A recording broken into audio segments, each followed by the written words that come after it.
Magandang umaga sa lahat. Ngayong umaga ay babasahin natin ang ika-12 kabanata ng Korinto at magbabahagi ng salita ay si Pastor HK.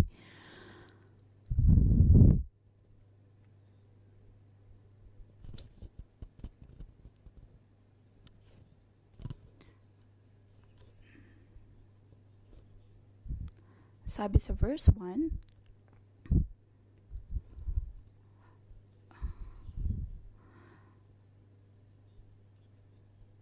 nabanggit po dito ang tungkol sa mensahe ni Pablo at ayaw niya na ang mga taga-Korinto ay maging mga ignorante. Lagi nilang sinasabi na alam nila ang salita ng Diyos, alam nila ang prinsipyo ng Diyos, ngunit sa katotohanan ay hindi. Maraming mga issue ang maaaring magbunga mula po sa ating kawalan ng kaisipan o konsepto pagdating sa mga bagay-bagay.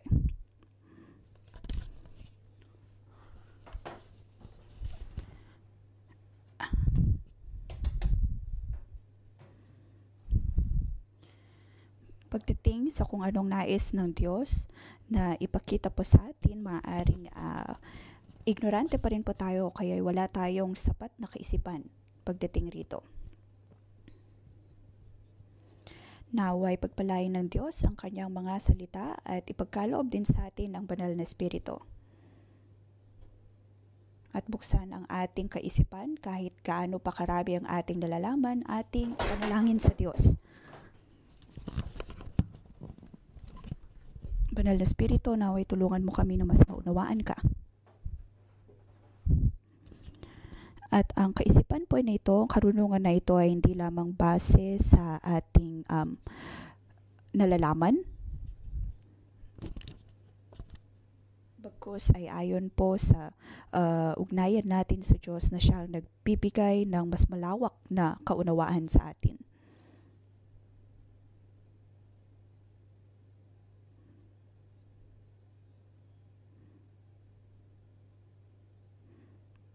Ang nais ng Diyos ay ang maging mas malapit po sa atin. Panginoon, naway tulungan mo kami na mahalin ka ng higit pa.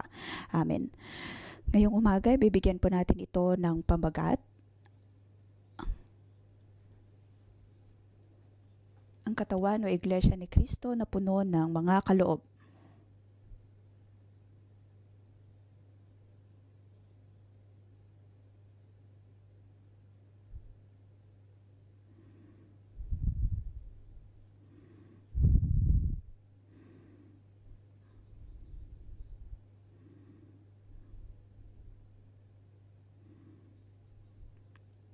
Ang pag-inom ng buhay na tubig na nagmumula sa Diyos. Pagiging puno ng buhay na uri ng iglesia.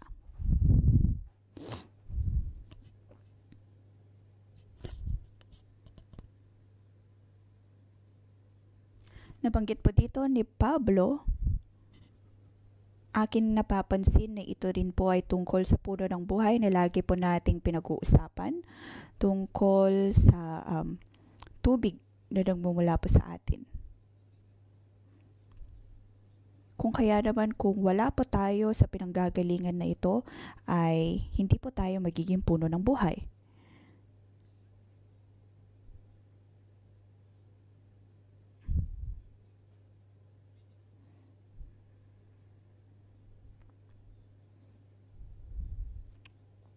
Sabi po dito, mga kapatid, ngayon tungkol naman sa mga kaloob ng Espiritu, nais kong magkaroon kayo ng wastong kaalaman.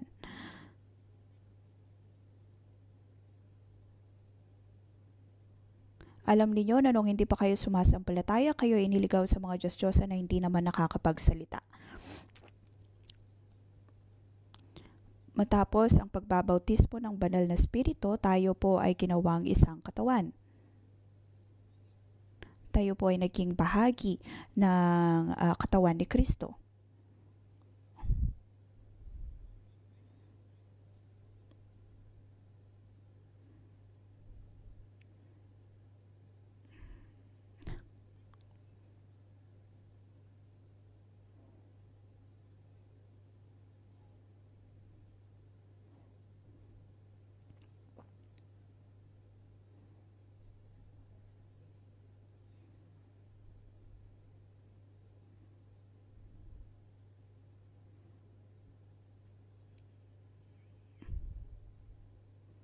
ang pag-inom o kaya pagkakaloob ng banal na espiritu.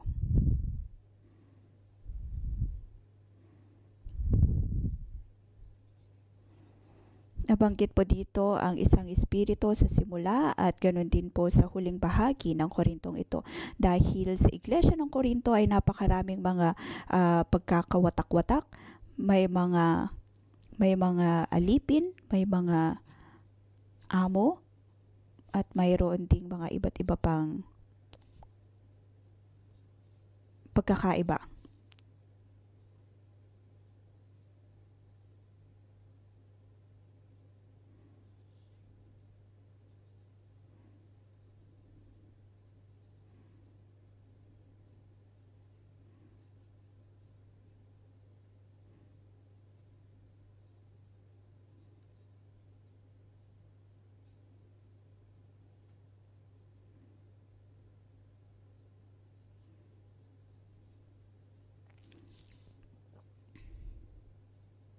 Noong una ay tinitignan ito bilang napakagandang uri ng paglilingkod, ngunit kinalaunan ay nagdulot lamang ito ng pagkakaiba. Na umabot sa pagkakataong sinabi ni Pablo sa kanila na ayaw niya silang magkaroon ng hindi wastong kaalaman. Ano po ang ibig sabihin ng hindi pagkakaroon ng di wastong kaalaman? Makikita po natin sa larawang ito ay ang isang picture frame at isa pang larawan. Dapat po mayroon tayong malawak na pagtingin sa mga bagay-bagay.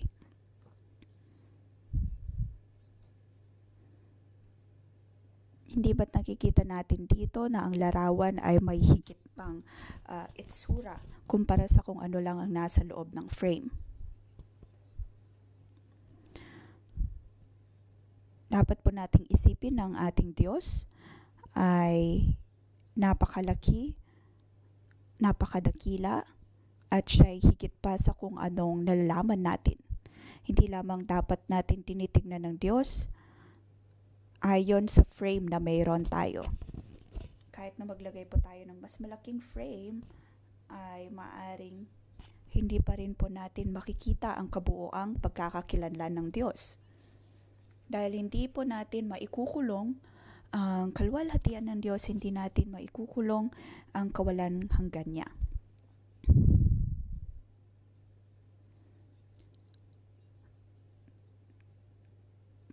Tanging sa pagdulog lamang natin sa Diyos na ating makikilala ang Diyos, makikilala o kaya'y maunawaan ng kanyang mga pahayag.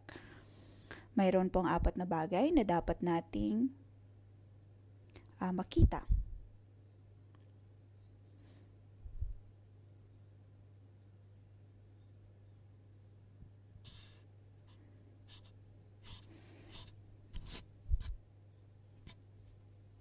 Ang puno ng buhay ng iglesia na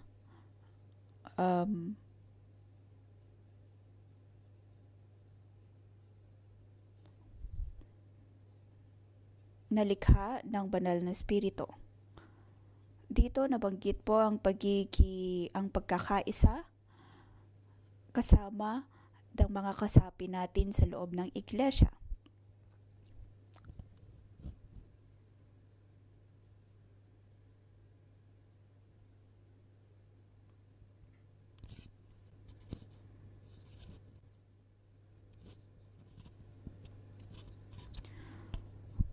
Kung tutuusin pagdating sa ating katawan, kung mayroong sakit ang isang bahagi ng ating katawan, ang ating buong katawan ay maapektuhan. Kung kaya naman maging sa loob ng iglesia, ang pagkakaroon ng problema ng isang bahagi ay makakaapekto sa kabuuan nito. Ngayon sa verse 3, kaya't nais ko malaman ninyo na walang taong pinapatubayan ng Espiritu ng Diyos ang magsabing sumpahin si Jesus at hindi rin masasabi ni numan si Jesus ay Panginoon kung siya ay hindi pinapatnubayan ng Espiritu Santo.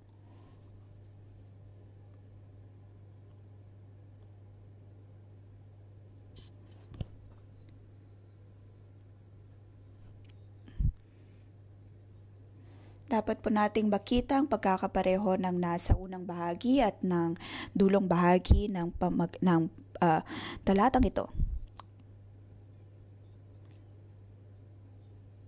Una ay nabanggit ang tungkol sa Espiritu ng Diyos, pagkatapos kalaunan ay ang Espiritu Santo.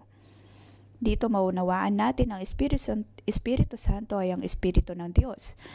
Kaya nagpapakita din ito ng ating ugnayan sa Diyos na mayroong tatlong pagkakakilanlan.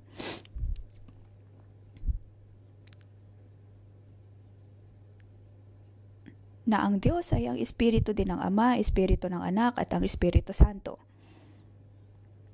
Sa pagbabasa natin ng bahaging ito, maaring hindi po natin lubos na maunawaan. Kung kaya naman aking ikanatutuwa na alam po natin ang pagkakakilanlan ng Diyos at sa malaliman pa natin na pag-aaral nito,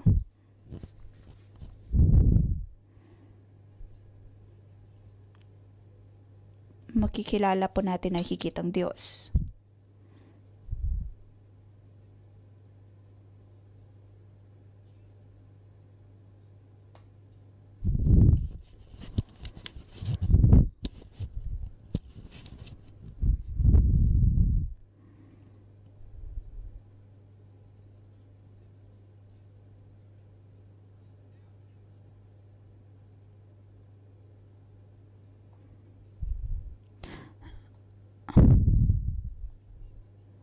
Para sa mga Hudyo,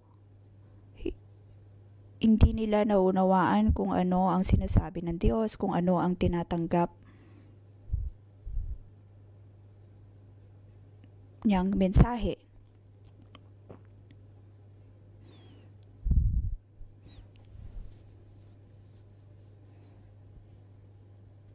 Ngunit dapat nating maunawaan na kung kaya naman pinako sa krus si Jesus ay para tayo mapalaya, maligtas sa bawat nating kasalanan.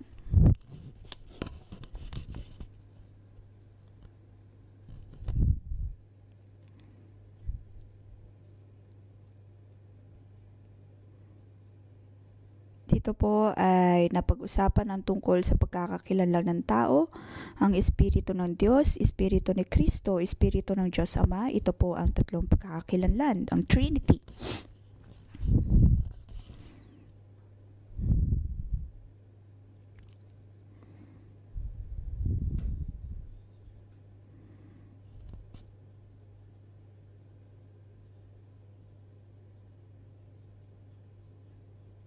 Ang pag-uudyok ng banal na Espiritu ay napakahalaga.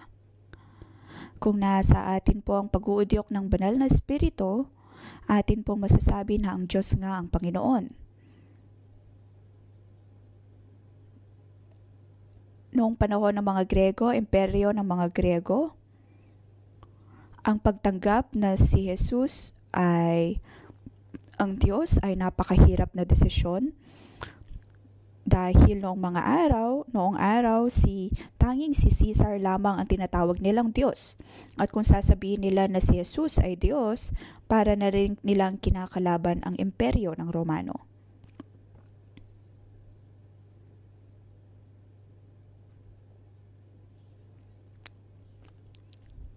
Ngunit para sa mga Kristiyano ay hindi nila sinasamba si Caesar.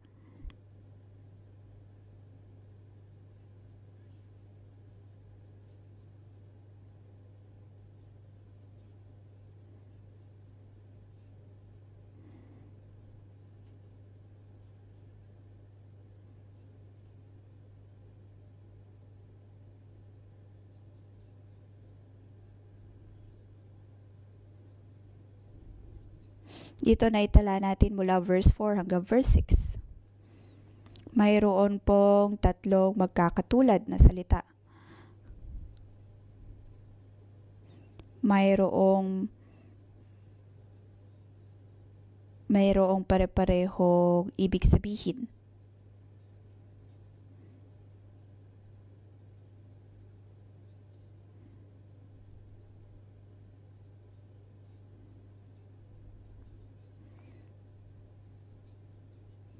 Ito po ay kaloob ng Diyos, kaloob ng banal na Espiritu.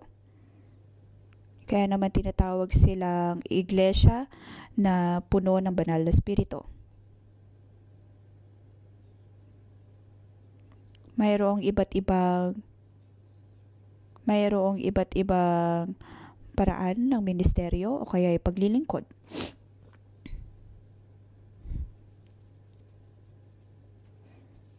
Ang diakonia sa Grego, ang ibig sabihin po nun ay mga alipin.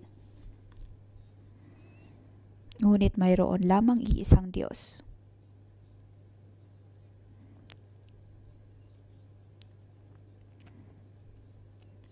Iyon ang Diyos na nagkakaloob ng iba't ibang mga kaloob para sa kanyang mga tao.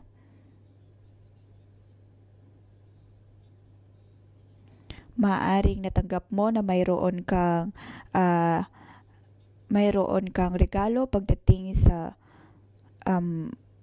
pagpapahayag ng salita ng Diyos. Ngunit paano natin binibigyan itong prioridad? Ito po ang kalooban ng Diyos. Pagkatapos sa verse 6, tungkol po ito sa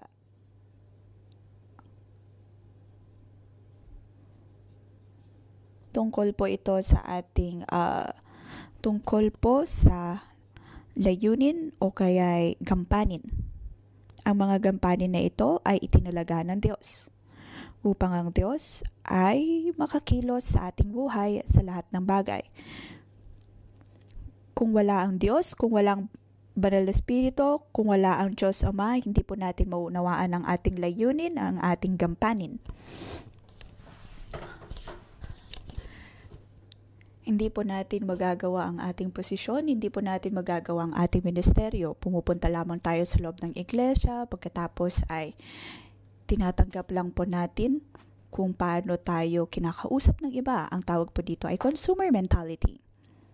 At ang buong iglesia hindi po makakakilos kung ganito ang iglesia.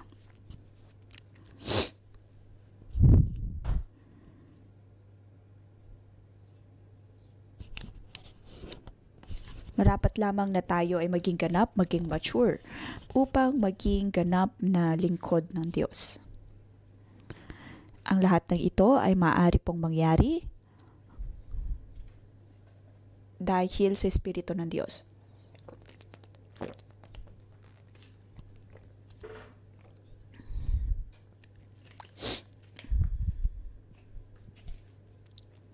So verse 4, 5, at 6. Iba't iba ang mga espiritual na kaloob, ngunit iisa lamang espiritong nagkakaloob ng mga ito. Maaari silang kumilos na magkakasama. Kaya naman kung hindi po natin kilala ang Diyos Ama, ang Diyos na si Jesucristo at ang Banal na Espiritu, hindi rin po natin mauunawaan kung paano kumikilos ang iglesia.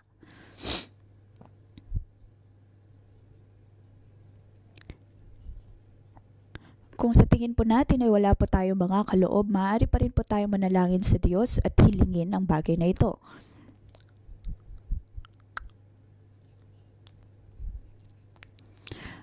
Maaari po nating hilingin sa Diyos na tayo ay pagkalooban niya upang matanggap din po natin ang ating layunin, ang ating gampanin sa loob ng iglesia.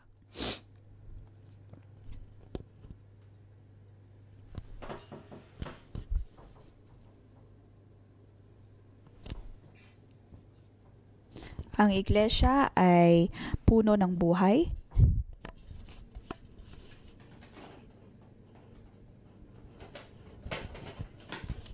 At kung paano po kumikilos ang iglesia ay ayon po sa Banal na Espiritu.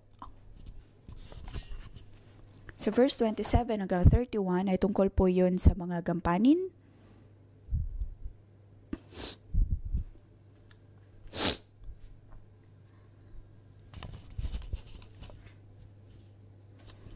Kung paano po gagawin ang bawat gampanin ng tao sa loob ng iglesia.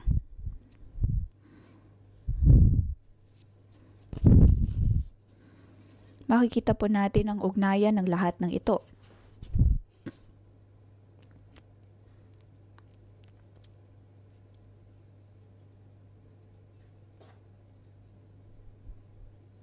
Maaaring naiisip po natin na ang kaloob ng Diyos ay ay para lamang sa mga galing, ngunit dapat nating malaman ang lahat ng ito ay mula sa Banal na Espiritu.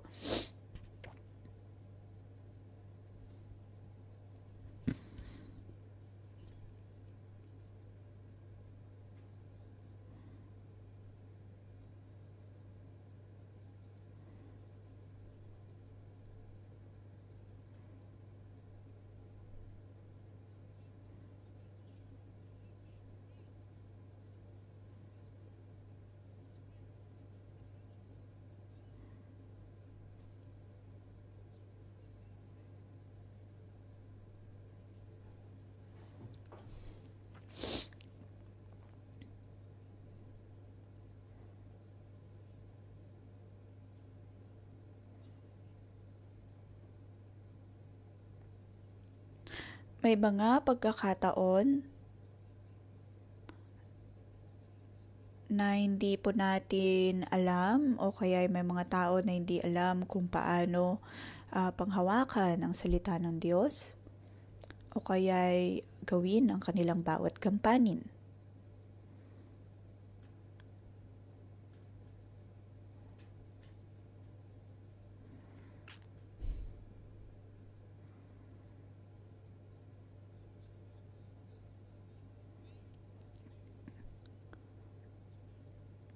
Sa ating mismong katawan, magkaroon man ng sakit ang kahit maliit nating daliri ay masasaktan pa rin ang ating puso. Kung ang ating tuhod ay hindi gumagana ng maayos, kailangan nating uminom ng gamot.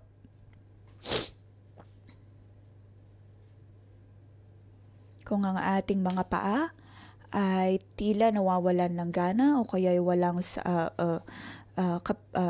lakas sa kalamnan, tayo ay nahihirapan. Kaya naman habang tumatanda ay dapat mong pangalagaan ang iyong katawan.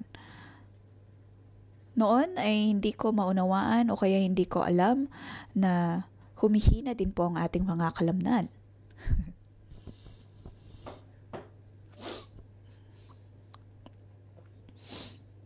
Ngunit ngayon ay nauunawaan ko na kung gaano kahalaga na pangalagaan ang ating katawan.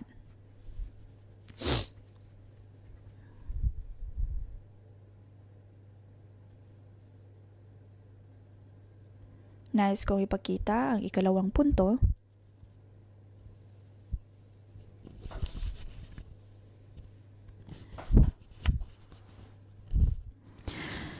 Naunawaan po natin ang Banal na Espiritu ay ipagkakaloob niya ang bawat regalo ayon sa kanyang kalooban.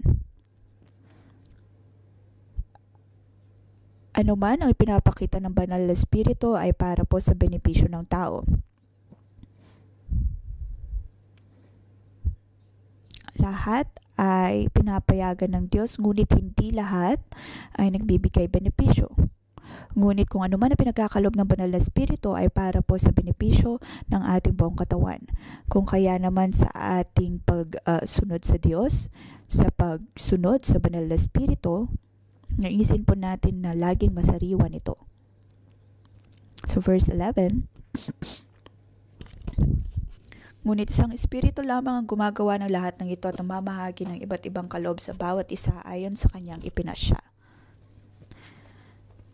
Ang Banal na Espiritu ang nagbibigay ng bawat regalo kaya'y kaloob sa bawat tao ayon sa kanyang kalooban.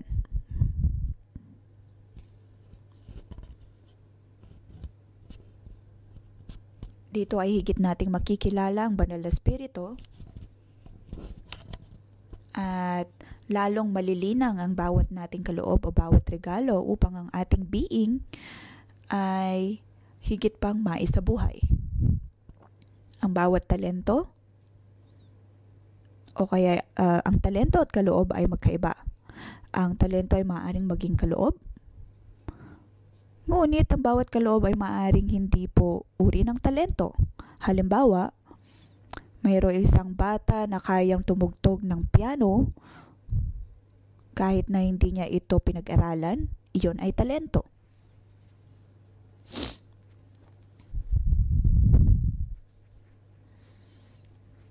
O kaya ang isang tao na tumanggap kay Kristo nung siya ay nasa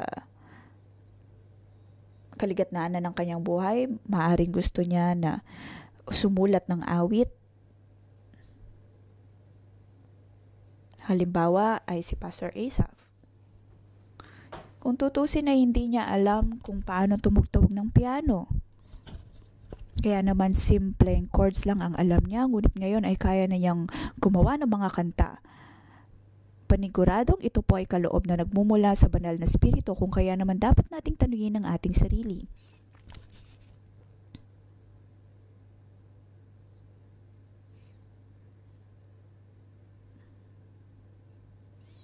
Sa maraming mga miyembro ng Iglesia ni Cristo, sa pagiging bahagi ng Iglesia ng Diyos, ano ang ating kaloob at paano natin malilinang ang bawat talento kaya'y kaloob na ito para sa ikaluluwahati ng Diyos?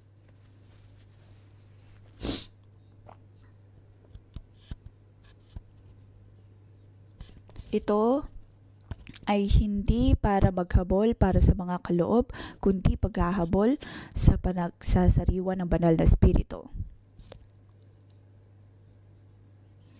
Magkaroon tayo dapat ng positibong ugnayan sa banal na espiritu at hindi lamang paghingi ng mga bagay na ating nais lamang. Hayaan natin ang banal na espiritu ang pumuspo sa atin at magbigay ng bawat kaloob. Sa talatang ito, makikita po natin ang 9 na uri ng mga kaloob.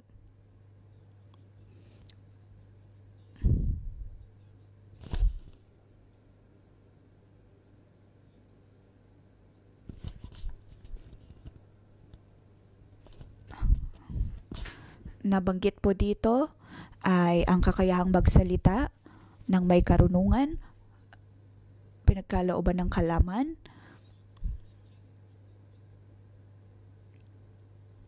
pananampalataya sa Diyos, kapangyarihang magpagaling sa mga may sakit,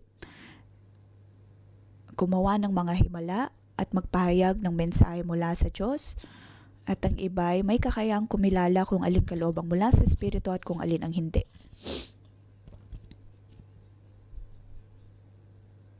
May mga pinagkalooban ng kakayahang magsalita sa iba't ibang mga wika, at ang iba naman ay para magpaliwanag ng mga wikang iyon.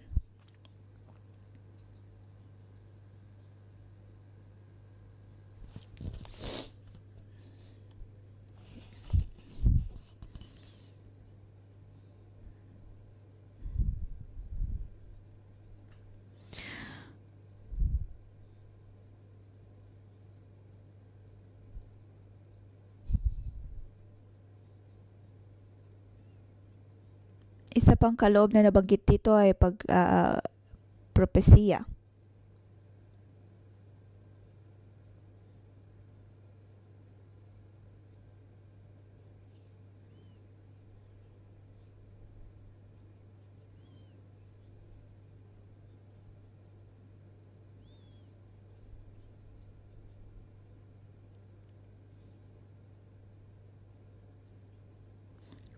Kung wala ang mga propeta, maaring ang iglesia ay mananatili lamang sa kung anong itsura nito o kaya kung anong kalagayan nito.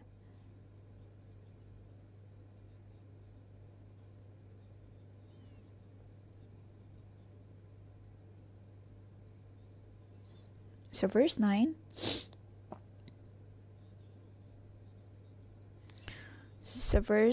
ay mayroon na naman po kaloob.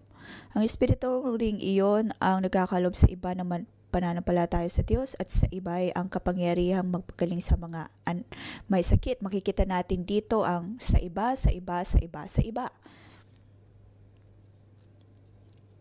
Ito ay dahil sa banal na espiritu na siyang nagkakaloob ng bawat kaloob, nagbibigay ng bawat kaloob sa iba't ibang mga tao.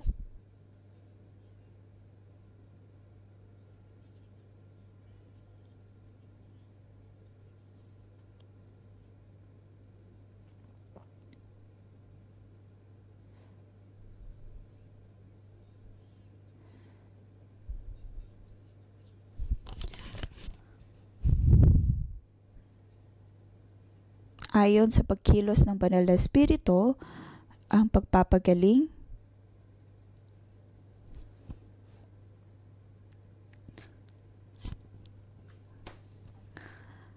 kung ang iglesia ay puro lamang pagpapagaling, pagpapahayag ng salita ng Diyos, ang iglesia ay hindi po lalago. Dapat mayroon pa rin pagpapastol, pagtidisipulo, kung kaya naman kailangan natin ng mga pastor. Kailangan ng mga magdidisipulo upang patuloy na lumago ang iglesia. At magkaroon din ng pagbabago pagdating sa ugnayan ng mga mag-asawa, magkaroon ng mas maayos na ugnayan sa pagitan ng anak at magulang, magkakapatid. Ang pagpapastor, ang pagpapahayag ng salita ng Diyos, ang pagbibigay ng propesiya ay nakakatulong upang higit na lumago ang isang iglesia.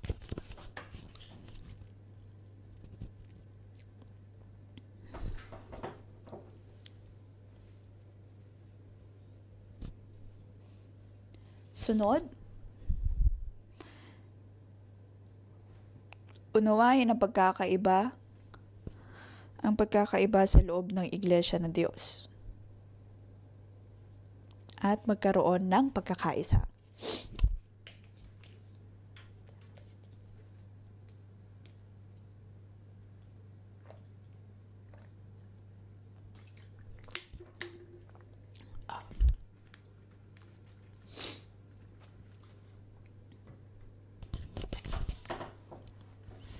Sabi dito, maging Hudyo o Hintil, alipin man o malaya, tayong lahat ay binautismuhan sa pamamagitan ng iisang espiritu upang maging isang katawan. Tayong lahat ay pinainom sa iisang espiritu. Lahat po tayo ay nabautismuhan ng banal na espiritu.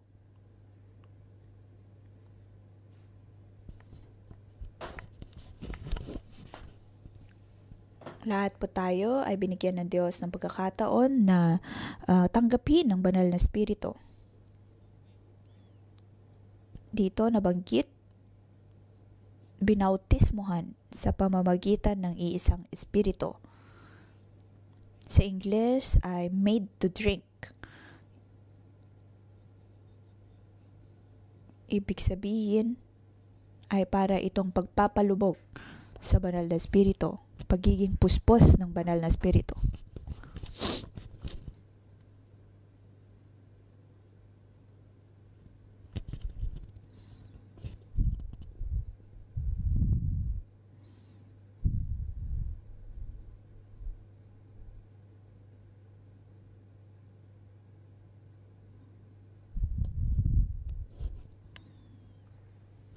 Ang atin pong buhay ay mapapalago dahil kaya po nating ilublob ang sarili natin sa banal na espiritu. Kagaya po ng ating mga pagtuturo, ito po ay paraan din ng ugnayan sa banal na espiritu, kaya interaksyon sa banal na espiritu. Kung saan may papahayag po natin ang katotohanan ng banal na espiritu sa pamamagitan ng ugnayan dito. Halimbawa sa ating pagkakaroon ng pagpupuri at pagsamba, ang atin pong layunin ay ibaba ang banal na espiritu o presensya ng Diyos sa kongregasyon. Kung kaya naman napakahalaga na tayo'y isa sa banal na espiritu. Hindi lamang po ito bagay na para lamang sa atin. Bagkus ay pagdadala nito maging sa paligid natin.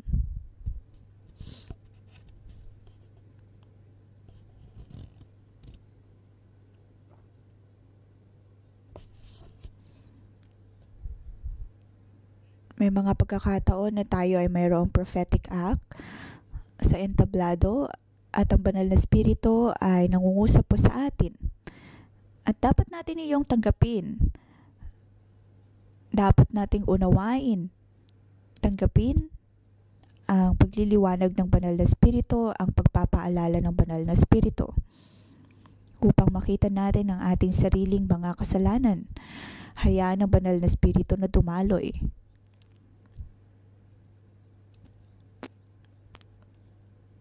Ganoon po paano lumalago ang banal na spirito sa ating pong buhay. At ang pinal na punto, ang pinakaapat na punto, ito po ay tungkol sa layunin. Posisyon.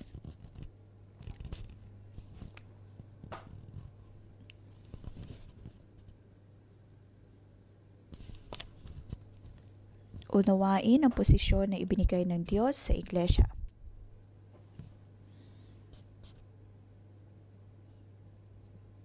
Ang posisyong ito ay ipinagkaloob po ng Diyos. Una ay ang apostol, ikalawa propeta, mga guro, sa verse 27-28.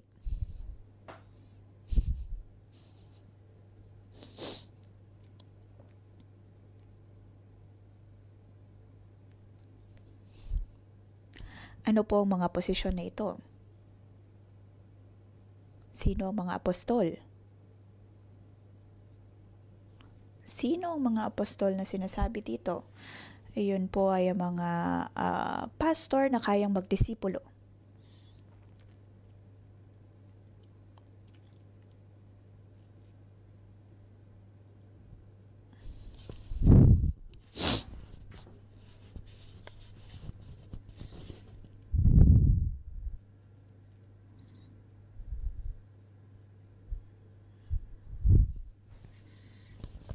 Ang mga apostol ay mayroon ding kakayahan na mag-ordena ng iba pang mga tao. Sa ating pong iglesia ngayon, kung iniisip po natin na wala tayong mga apostol, ang maliit na puno ay hindi po lalago.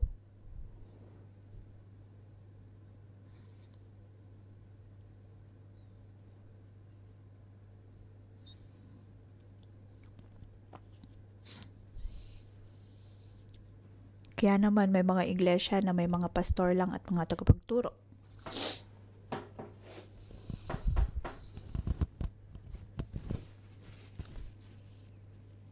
May mga seminaryo na ang kanilang staff ay puro lamang mga tagapagturo at puro mga pastor, ngunit hindi nila kayang magdisipulo. Marunong lamang silang magpasa ng mga kaalaman. Ngunit magaling lamang sila sa pagtuturo, ngunit pagdating sa pagdidisipulo, sa pagharap ng mga ugnayan, interpersonal relationship, madami po sa kanila ang hindi kayang gawin iyon.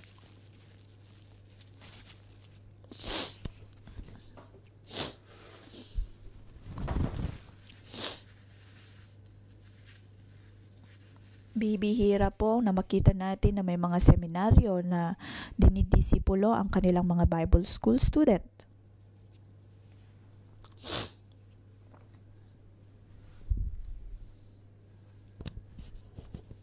Ngunit kumpara sa isang nagdidisipulo sa pagkakaroon ng cell group, makikita po natin ang kaibahan. Ngayon ay pupunta po tayo sa isang simpleng konklusyon. Naway tulungan to tayo ng Diyos na maunawaan na tayong lahat ay bahagi ng Iglesia ng Diyos at lahat po tayo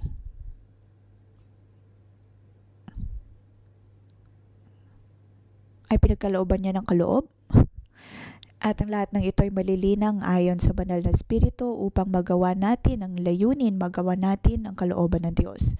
Dapat nating respetuhin ang bawat otoridad na inilagay ng Diyos sa loob ng iglesia. Magkaroon ng respeto sa bawat isa. Patuloy nating hanapin ang ating layunin at ibabad ang sarili sa presensya ng Diyos ng banal na Espiritu upang ang ating kalooban, ang ating gampanin ay higit na mapalawig. Maaari po tayo maging puno ng buhay.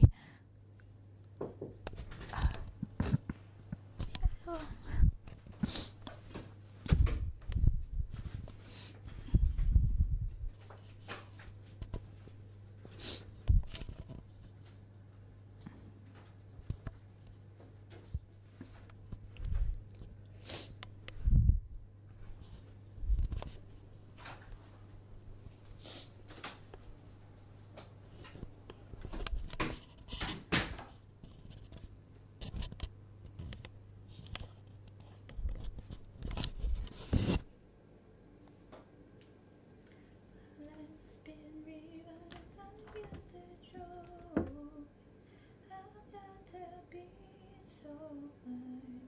Got faith in the Holy Ghost that fills me every day. I got the light, I got the melody, you got the word of God that sets me free.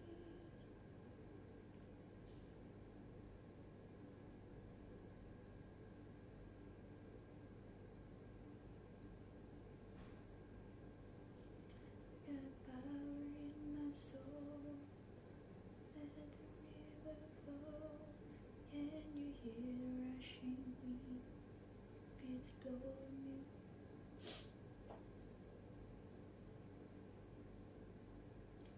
Life's been revived, got that joy, I got the peace of mind, got the faith in the Holy Ghost that fills me every day. I got the light, I got the melody, I got the word of God that sets me free.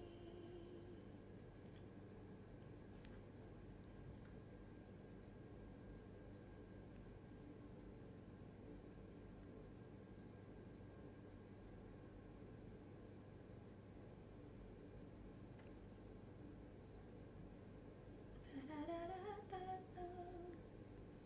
Ooh, wow.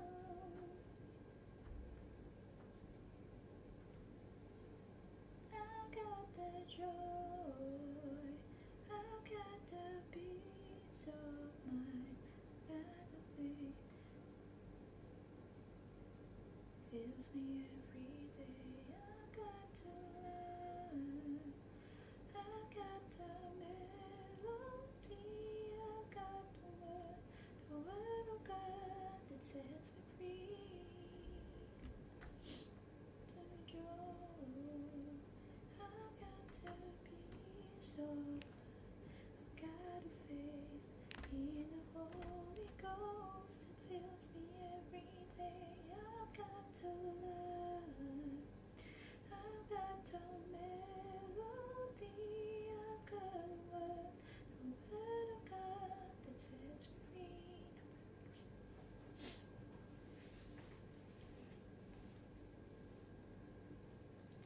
Oh.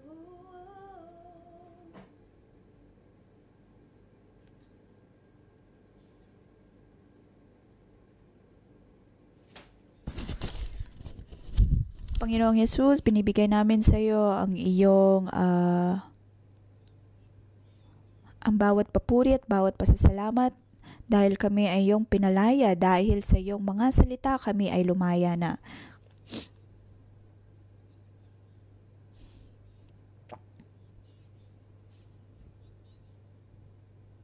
Panginoon, dahil sa iyong mga salita kami ay napagpapala, dahil ang lahat sa amin ay iyong pinili, ang iyong tinawag. Sa aming pagtanggap ng iyong salita, kami ay higit mong napapalakas. Maraming salamat o Diyos dahil pinagkalooban mo kami ng iba't ibang mga kaloob. Binigyan mo ang bawat isa ng mga talento. Amin pong ibinibigay sa iyo ang bawat naming papuri. Panginoon, maraming salamat sa iyong pagpili sa amin. Alam namin, O Diyos, na kung hindi dahil sa pag-uudyok ng banal na Espiritu, ay hindi namin kakayanin, O Diyos, na kilalanin ka at ang banal na Espiritu.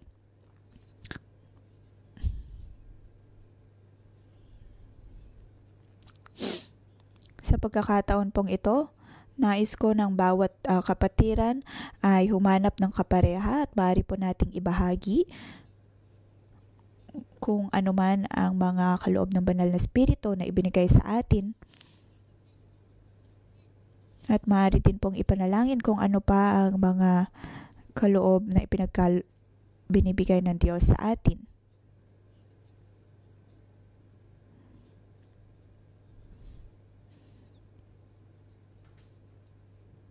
Mga bagay na atin pong ipinagpapasalamat sa Diyos at mga kaloob din na nais po nating matanggap mula sa Kanya.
Matapos ng pagbabahagi ay maaari po nating ipanalangin ang ating mga sarili, ipagpasalamat ang mga bagay na ito.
Sa mga nasa langit, kami nagpapasalamat sa iyo sa pagdadala sa amin sa iglesyang ito, kung saan namin natanggap ang banal na espiritu, at sa tulong ng banal na espiritu ay amin pong magagawa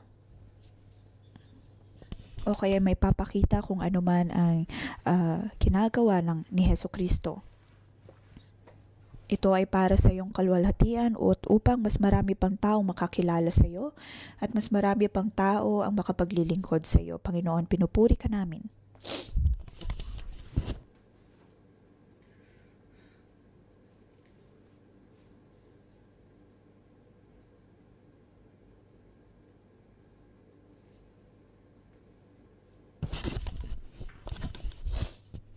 Banal na Espiritu, naway tulungan mo ako.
Taas po natin ang ating kamay at sabihin na ang Diyos ay ang Panginoon.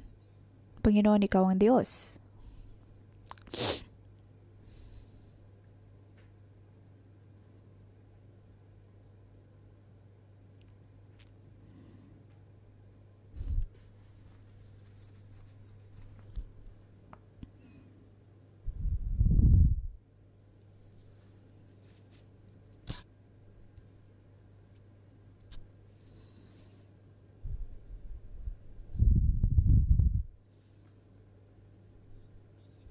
Panginoon, pinupuri ka namin at pinapasalamatan.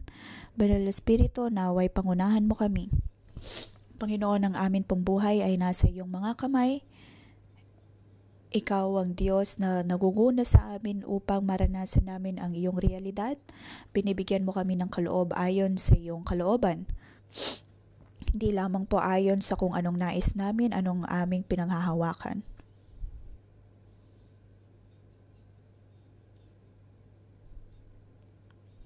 Panginoon, pinupuri ka namin.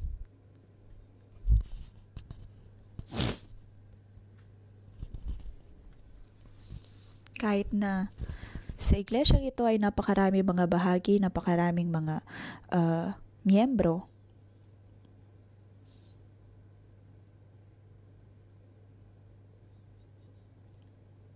Dapat nating kilalanin na tayo ay isang iglesia.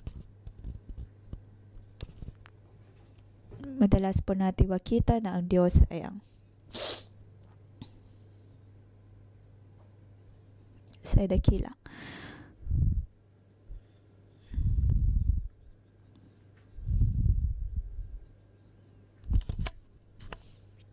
Ang banal na Espiritu ay nasa atin pong mga buhay.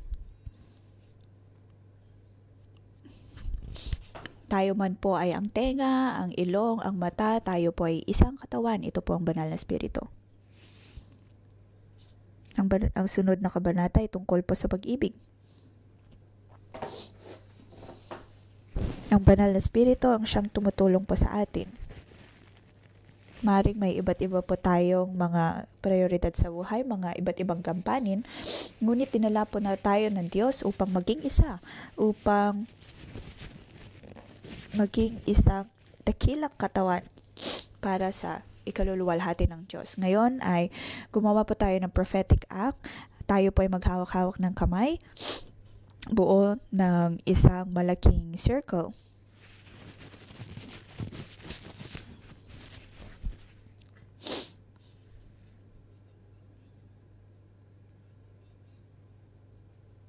Kailangan po natin ng kaloob na nagmumula sa bawat isa.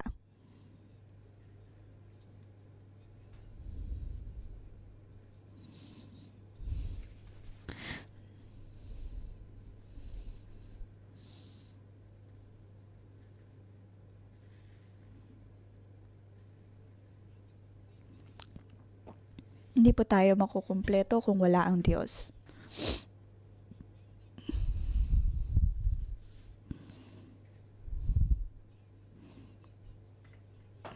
Naway pangunahan po tayo ng Diyos upang maging iglesia na karapat-dapat para sa Kanya. Naway punuin po tayo ng banal na Espiritu.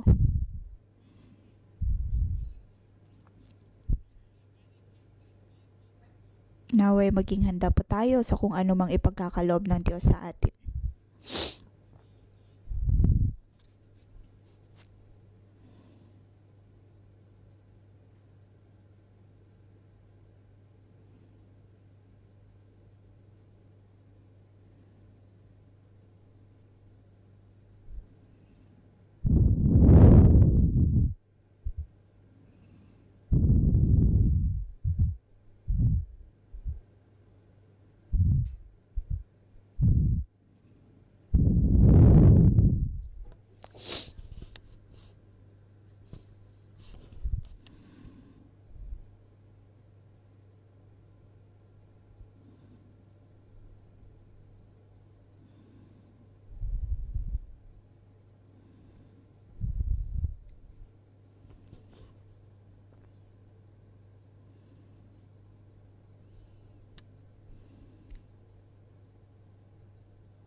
Panginoon, pinupuri ka namin at pinapasalamatan. Dapat namin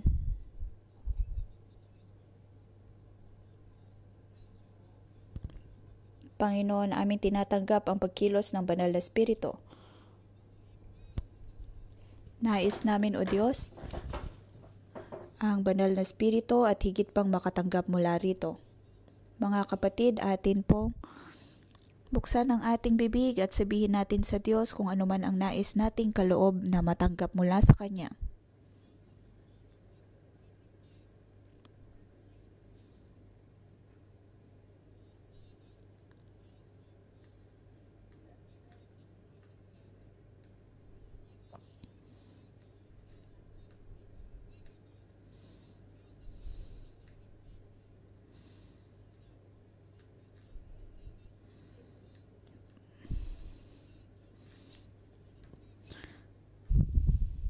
Panginoon, nais kong matanggap ang regalo o kaya kaloob ng paghababahagi ng salita ng Diyos, magkaroon ng higit pang pagpapala.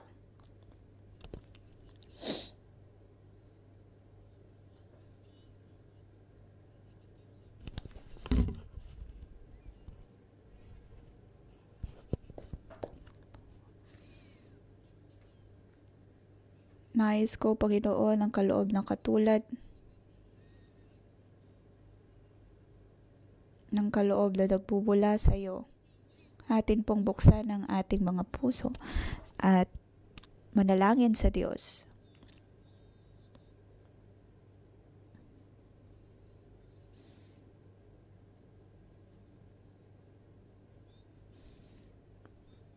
Panginoon, tinatanggap ka namin. Naway punuin mo kami, punuin mong bawat isa sa amin. Banal na Espiritu, punuin mo kami.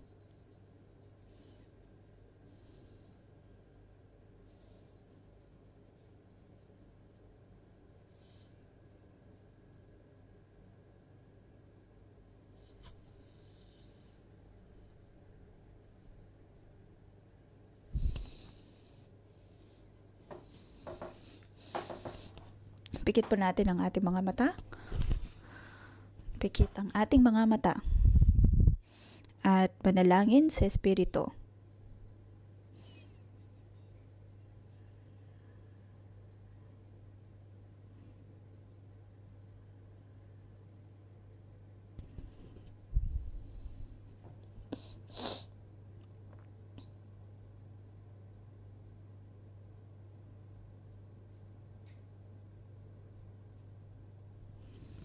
Banal na Espiritu, Panginoon, punuin mo kami.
Banal na Espiritu, ikaw ay nasa aming kalagitnaan. Kami ay nagpapasalamat sa iyo.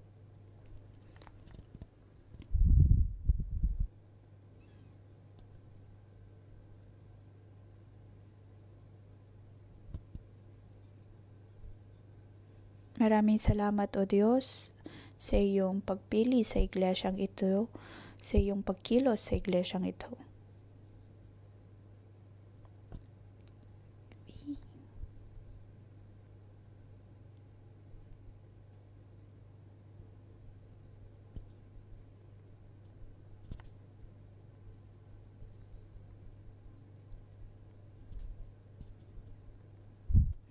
Panginoon, nais namin na makilala ka pa, makilala ang iyong kalooban para sa amin.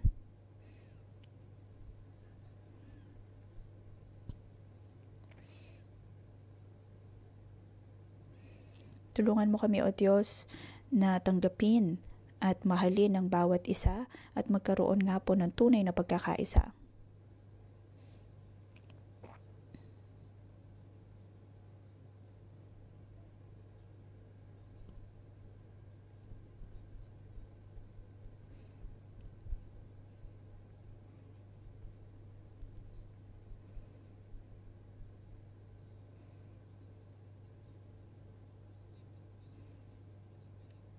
Nais namin, O Diyos, na maging puno ng buhay. Nais ko pong tawagin ang bawat tao na narito na lumakad sa gitna at maging tulad ng bahagi ng puno ng buhay. Dahil sa puno ng buhay ay mayroon pong trunk. At ito ay lalakad paharap at makikisama sa kung ano man ang nasa puno ng buhay.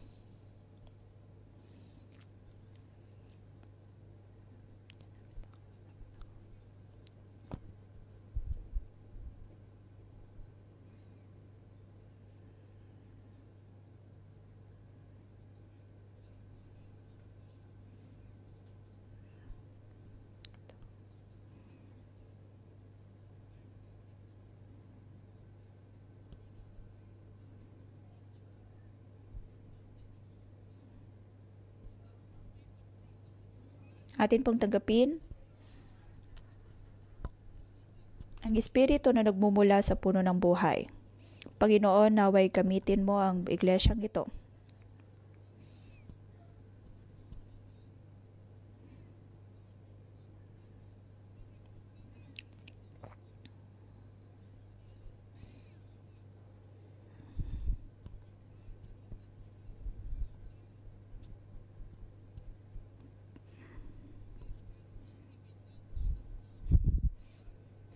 Panginoon, ang lahat ng ito ay para lamang at ayon lamang sa iyong banal na Espiritu.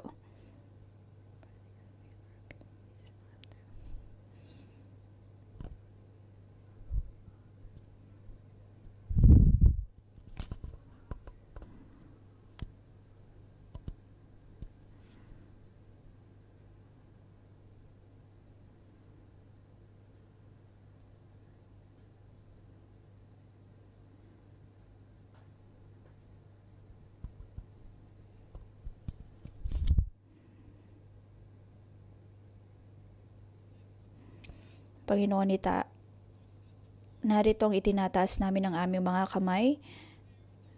Amin pong patuloy na patuloy po naming ipinapanalangin, O Diyos, na naway maging puno kami ng buhay. Sa ngalan ng Panginoong Yesus ay aking ipinoproklama ng bawat isa sa atin na maging puno ng buhay.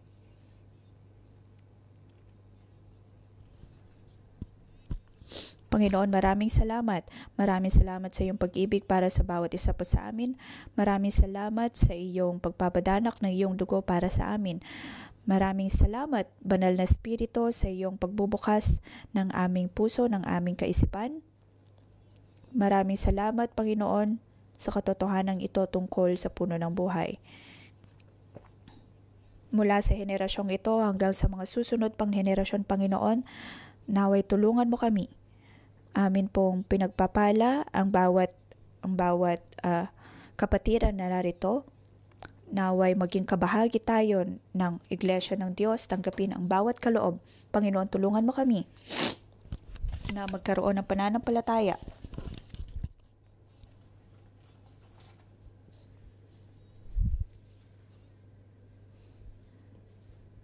Panginoon, tulungan mo kami hanggat ang mga kaloob na ito ay nagbumula sa iyo at nagbibigay kalakasan sa iba. Patuloy mo kaming tulungan. Tulungan mo din kami, O Diyos, na magkaroon ng buhay na nakasentro sa iyo, maging tunay na puno ng buhay. Magkaroon ng pag-unawa sa bawat isa upang maging isang katawan para sa iyong kalooban. Sa ngalan ng Panginoong Yesus, ito ang ating panalangin sa ngalan ni Yesus. Amen. Dito po nagtatapos ang ating pang-umagang debasyon. Magandang umaga.